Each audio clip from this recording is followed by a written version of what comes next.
We begin this hour in the Middle East and the dimming hopes of a peace deal between the U.S. and Iran. The two sides exchanged a new round of strikes overnight after weeks of provoking each other, the U.S. targeting drone and radar sites in southern Iran. In response, Iran fired a barrage of ballistic missiles at American troops in Kuwait. The Pentagon says all the missiles were intercepted and no U.S. troops were hurt. This morning, Iranian state media reported the regime has suspended talks with the U.S. to protest Israel's deepening offensive in Lebanon. But President Trump posted later on social media that talks with the regime are continuing, quote, at a rapid pace.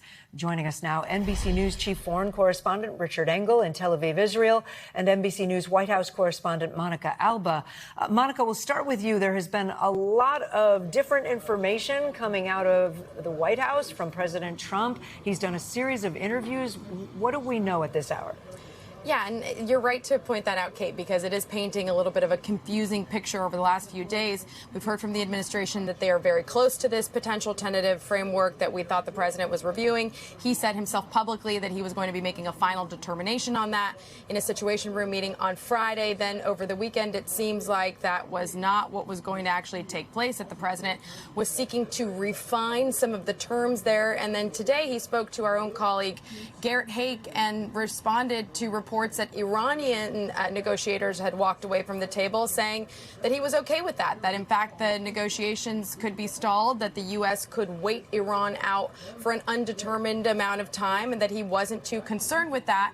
But he also put that into the context of saying that it didn't mean that the U.S. was going to go and, quote, start dropping bombs again necessarily, that in fact, again, he could just wait and see how this played out. But as you pointed out in the introduction, the president also mentioned a short time ago that the negotiations are still underway, and he says that they're taking place at a rapid pace. Though, Kate, we have seen that kind of language before, where it's the president who says we could be close to some kind of diplomatic breakthrough, only for that not to be the case in reality. Yeah, multiple times, I would say. Monica, thank you. Richard, let me bring you in. The U.S. and Iran trading more strikes overnight, as we said.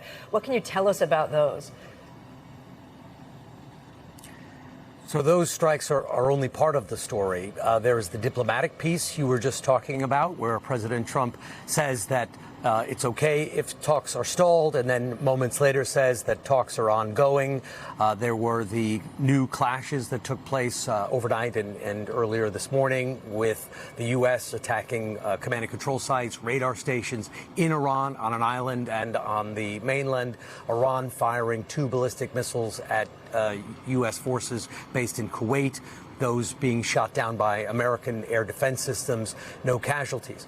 Amid all of this escalation, there was also the Israeli factor, with Prime Minister Netanyahu saying that he was about to, and he had put this out in a statement earlier today, escalate the war in Lebanon. And Israeli troops have been advancing in southern Lebanon over the last few days, capturing a strategic castle, and also Prime Minister Netanyahu threatened to bomb South Beirut, a neighborhood called Dahye, which has long been a Hezbollah stronghold.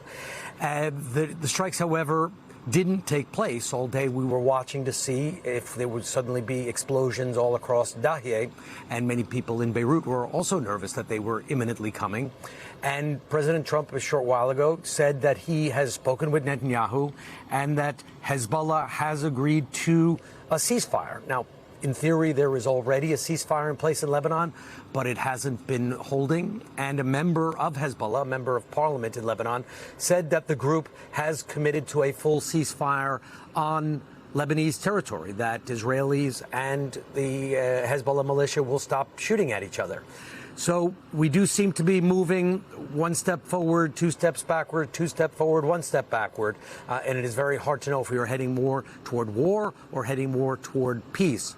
On the Iranian front, things are not looking good, with the negotiations, if not completely frozen, certainly stalled on this issue of Lebanon. But a major escalation in Lebanon that could have taken place today potentially seems to have been averted for the moment. We thank you for watching, and remember, stay updated on breaking news and top stories on the NBC News app, or watch live on our YouTube channel.